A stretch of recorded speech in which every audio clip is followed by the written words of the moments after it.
Olá pessoal, tudo bem? E aí? Espero que vocês estejam todos bem.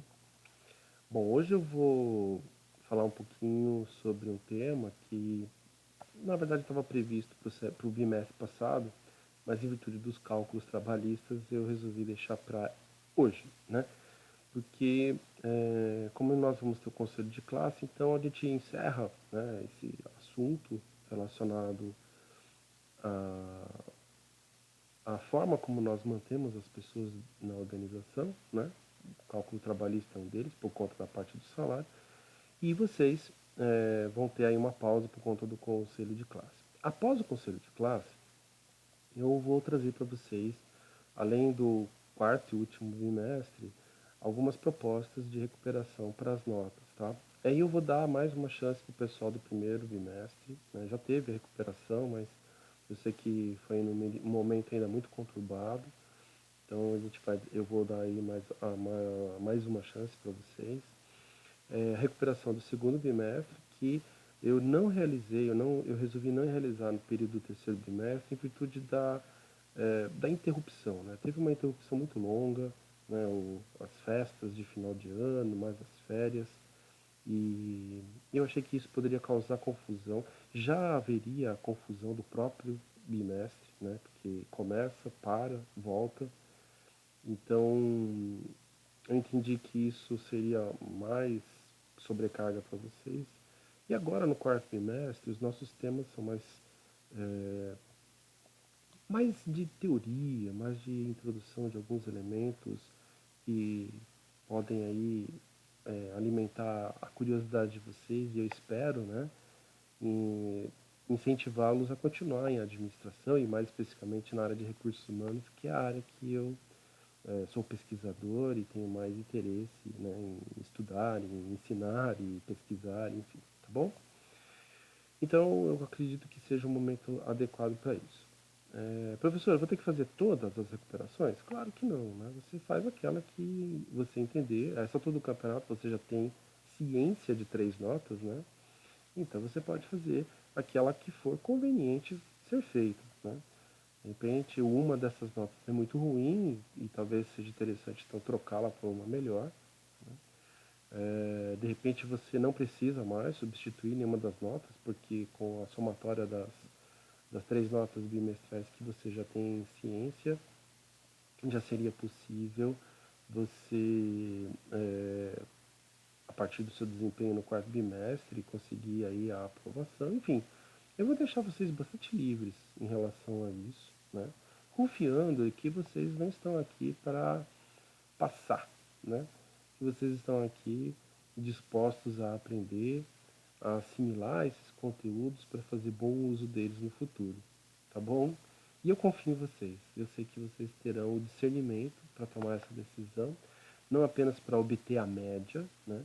Mas para obter o conhecimento necessário para que se um dia você tiver que atuar, né, no mercado de trabalho, numa área que envolva, né, esses conteúdos que nós trabalhamos aqui ao longo do ano letivo de 2020, relacionados à administração de recursos humanos, você esteja preparado, né, você tenha condições de fazer um bom serviço, um bom trabalho, desempenhar bem, né, esse papel, caso a organização te convide para esse tipo de atuação, tá bom? Bom, vamos lá. Hoje então eu vou falar com vocês sobre higiene e segurança do trabalho.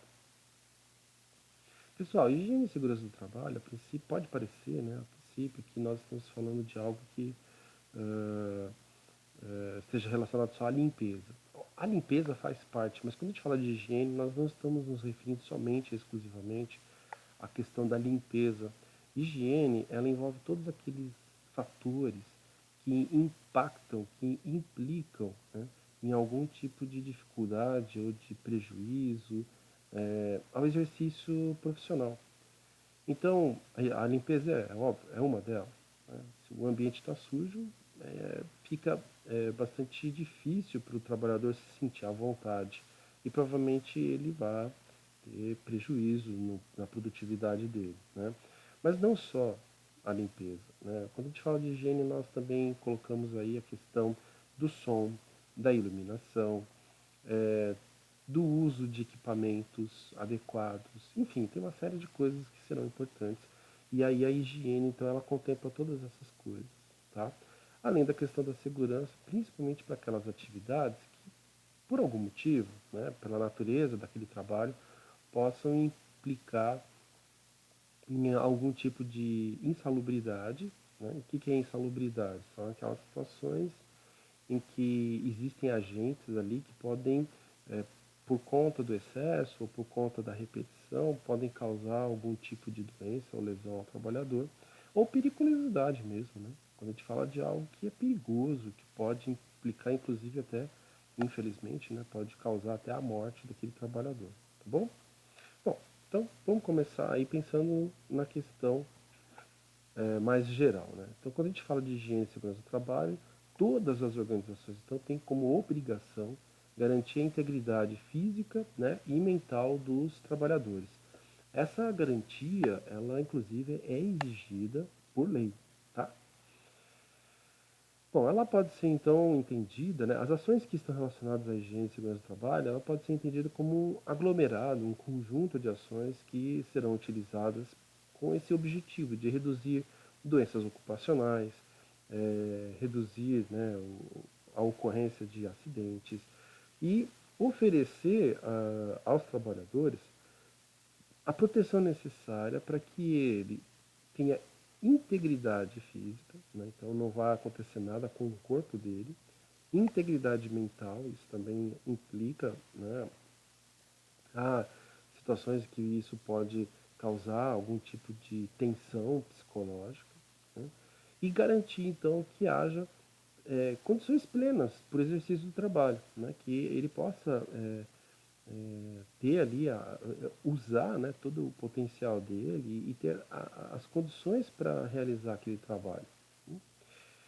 Bom, um dos principais objetivos é evitar acidentes de trabalho. Então vocês vão perceber que quando se fala, né, de higiene e segurança do trabalho, a questão do acidente vai ser vamos dizer assim, o elemento mais crítico, né, e provavelmente o elemento que mais toma tempo, mais se investe quando se fala em higiene e segurança do trabalho. Mas ele não é a única preocupação, tá? Mas é a principal, com certeza. E aqui, só para nós temos definido o que é acidente de trabalho. Então, acidente de trabalho vai ser todo aquele assim, incidente que, no exercício, né, executando ali a tarefa, a atividade profissional naquela organização, provoque, né, uma lesão, né, corporal ou uma perturbação funcional. E quando a gente fala perturbação funcional, é no sentido de execução do trabalho, né? Então, o impedimento de realizar aquele trabalho poderia ser considerada aí uma perturbação funcional, né? E seja essa lesão ou essa perturbação, ela causa ou perda ou redução, tá? Pode ser uma perda, então ele não consegue mais realizar aquele trabalho, ou redução, ele consegue ainda realizar o trabalho, mas com menos produtividade, né? Com menos condições de realizar bem ou em menor tempo aquele trabalho. E essa perda ou redução, ela pode ser permanente, ou seja, não se recupera nunca mais, ou ela pode ser temporária, quer dizer, a partir de um tratamento, de uma intervenção cirúrgica, em algumas situações pode ser o caso, né? Ele consiga recuperar aquela condição original de trabalho. Então, por isso que pode acontecer aí a perda ou redução temporária da capacidade para o trabalho, tá bom? Bom, pessoal, vocês vão ouvir muito, quando a gente fala de higiene e segurança do trabalho, da CIPA, né? A CIPA é uma sigla muito comum nas organizações, porque ela é obrigatória, tá? É uma comissão, né? Uma comissão, não, a sigla significa Comissão Interna de Prevenção de Acidentes. A CIPA ela é obrigatória nas organizações e ela é obrigatória desde os anos 40, justamente a partir da promulgação, da sanção, melhor dizendo, da sanção presidencial do decreto-lei que estabeleceu a consolidação das leis do trabalho. Tá?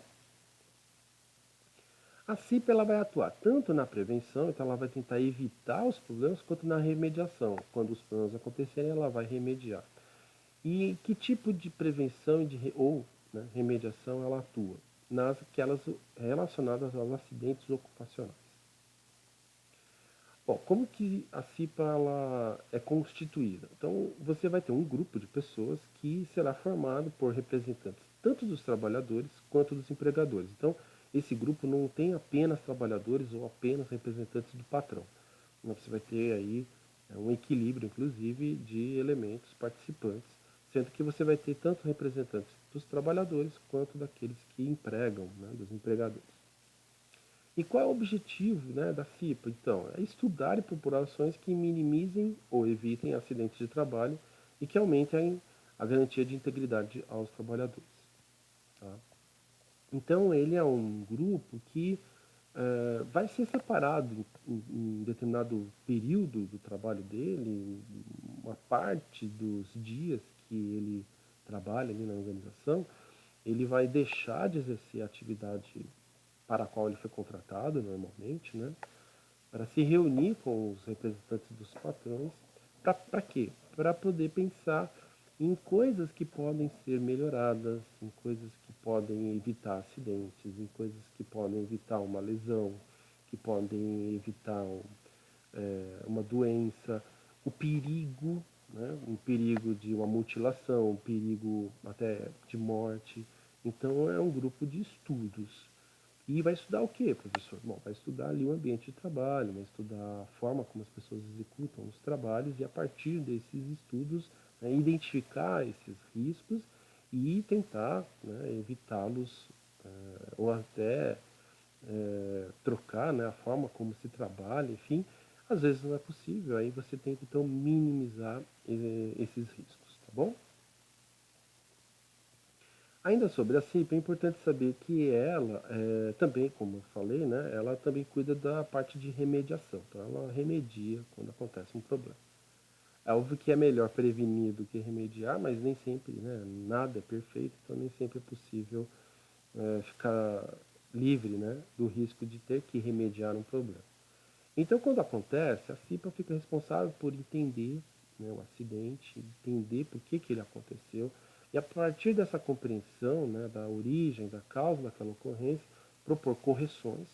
Pode ser que existia algo previamente solicitado para que não acontecesse aquele acidente, mas ele não foi bem obedecido, então tem que corrigir, né, ou propor ações, uma vez que pode ser algo que até aquele momento não havia acontecido ou não havia sido percebido, né? As pessoas não perceberam, estudaram, mas não perceberam que aquilo poderia levar a uma lesão ou uma doença, e aí eu preciso então propor uma ação para evitar novas ocorrências, para que não aconteça mais aquele tipo de problema.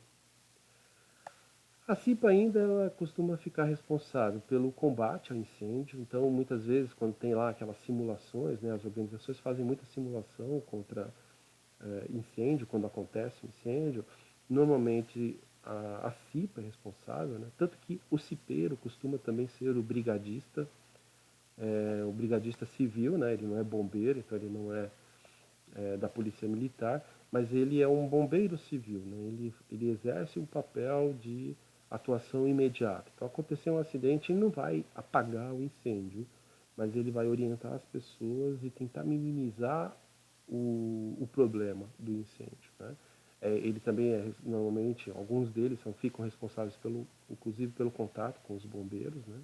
Que aí sim, os bombeiros são os responsáveis por conter o incêndio, por combater o incêndio, mas o cipeiro ele toma algumas atitudes que podem, né, ajudar, por exemplo, é um foco pequeno, então ele vai lá, ele está preparado para usar, por exemplo, um extintor de incêndio, mas há situações em que ele só faz o cuidado com as pessoas, né?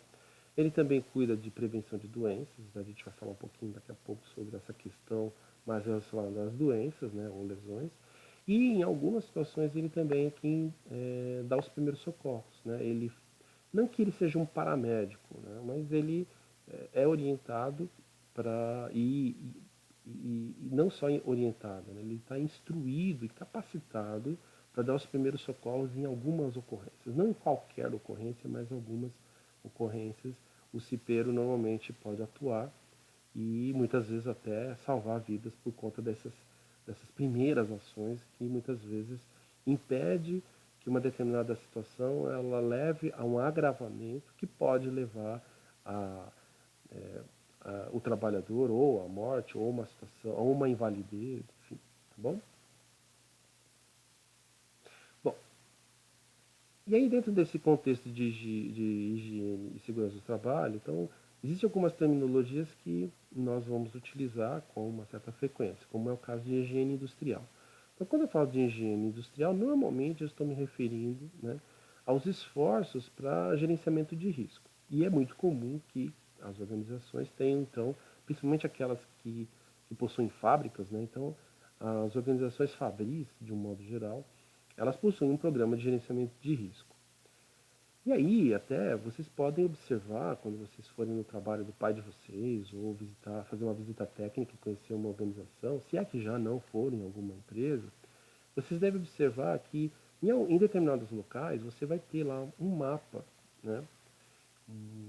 Esse mapa, na verdade, é um desenho daquele ambiente onde a pessoa se encontra, né? Então ele é o famoso layout, né? A distribuição das pessoas, dos mobiliários, dos equipamentos dentro daquele espaço. E nesse desenho, né, nesse diagrama que mapeia ali a posição das pessoas, dos móveis, das máquinas, você tem uma codificação que vai indicar que riscos existem naquele ambiente. Né? Se existem riscos biológicos, ou existem riscos físicos, ou existem riscos químicos, enfim, que riscos existem naquele ambiente. Essa identificação espacial, né, olhando o espaço e vendo dentro daquele ambiente, né, dentro do espaço daquele ambiente, o que pode causar algum tipo de problema, né, isso ajuda a você também ter uma série de cuidados. Né? Então, por exemplo, você está num ambiente em que tem uma máquina, né, que opera continuamente. Né? E essa máquina, dependendo da forma como você lida com ela, corre o risco de você, sei lá, ter uma lesão nas mãos. Então veja que ali provavelmente vai ser identificado um risco físico. Né? Ou você está no espaço em que existe lá o uso de um produto de limpeza, é obrigatório o uso desse produto de limpeza, que torna o chão escorregadio. Né? Então ali você pode identificar dois tipos de problema, né? O risco físico, o escorregão, e o risco químico, porque aquele produto de limpeza ele pode ter elementos, né, componentes que, se inalados ou em contato com a pele, pode causar algum tipo de problema. Então você tem trabalho, né, no programa de gerenciamento de risco, um primeiro passo que é identificar os riscos no ambiente de trabalho. E você faz esse mapeamento em toda a organização, né, e você identifica isso fisicamente. Então sempre tem um mural e nesse mural tem lá o desenho daquele ambiente, a disposição espacial das pessoas e das coisas naquele ambiente e mostrando os pontos em que pode acontecer algum problema e esse problema vai ter uma origem física, uma origem biológica, uma origem química. Biológica, por exemplo, o restaurante tem riscos biológicos. Você pode ter ali, por exemplo, um alimento que azedou, né? E ele pode causar algum problema para os trabalhadores, tá bom? É óbvio que você faz essa identificação para quê? Justamente para você não precisar remediar, né? Então você vai avaliar esses riscos e a partir da avaliação desses riscos você vai gerenciar os fatores de risco. Então se você sabe que tem um ambiente que pode ter algum risco de queda, então você pode propor que as pessoas andem com botas. Aí você minimiza o risco de queda. Existe um determinado, sei lá, uma obra, né? Que pode cair, né, pedaços de de madeira, de concreto, enfim, você pode orientar os trabalhadores a caminhar sempre com capacetes. Né? E é uma forma de você então gerenciar e minimizar ao máximo os riscos que forem identificados ali naquele ambiente. Né? E esse grupo geralmente é responsável pela execução dessas tarefas, e não só pela execução, mas pela fiscalização dessas tarefas. Né? E aqui, inclusive, cabe até, em algumas situações, por exemplo, a exigência do uso das famosas EPIs. O que é EPI? Né? EPI é uma sigla importante aí, são os equipamentos de proteção individual. E de equipamento, P de proteção, I individual, equipamentos de proteção individual, EPIs. E tem um determinado trabalhador, um operário lá, que não quer usar EPI. Então você tem que orientar, tem que instruir e às vezes até punir. Né? Por isso que o papel em algumas situações de fiscalização. Tá? Uma outra expressão muito comum nas organizações é a de higiene do trabalho. E aí, higiene do trabalho implica, né, na manutenção da saúde. A grande preocupação da higiene do trabalho, como, né, já lá no início eu comentei, é a manutenção da saúde. E como que você faz isso? Bom, você vai tentar eliminar, às vezes não é possível eliminar, mas aí você minimiza, né? Mas o objetivo principal é eliminar causas, né, de doenças ou lesões. Também, em acontecendo uma lesão, uma doença, se houver necessidade, quais são os primeiros socorros? Em algumas situações, pessoal, até por conta da exigência, né, dos riscos que aquele ambiente pode trazer, nesse sentido de causar doença ou lesão, a organização ela contrata o pessoal da saúde, médicos, enfermeiros, porque não é possível, né, que seja um integrante da CIPA que vá fazer esse atendimento, porque requer conhecimento, requer preparo. Então para não correr riscos, né, e para também não ficar esperando a chegada de uma ambulância com os paramédicos, eu posso ter então na minha própria equipe, né, médicos, enfermeiros que vão fazer o trabalho do paramédico. Né? Ele vai lá e executa aquilo que for necessário para minimizar o problema e garantir que aquele trabalhador, né, vitimado por algum daqueles riscos que estavam identificados, ele sobreviva, né, e tenha condições de chegar, por exemplo, no hospital, onde ele vai ter um atendimento melhor e minimizando, né, efeitos colaterais, danos que não fossem os primeiros socorros poderiam levar ou à invalidez ou até à morte, tá bom? Isso também implica, né, no caso da higiene do trabalho, o controle de áreas insalubres. Né? Então, por exemplo, os mineradores antigamente eles viviam num ambiente insalubre, pouca iluminação, muita poeira, baixa oxigenação, né, porque eles tinham que descer, né, em profundidades muito grandes ali naquelas minas para poder extrair um determinado minério.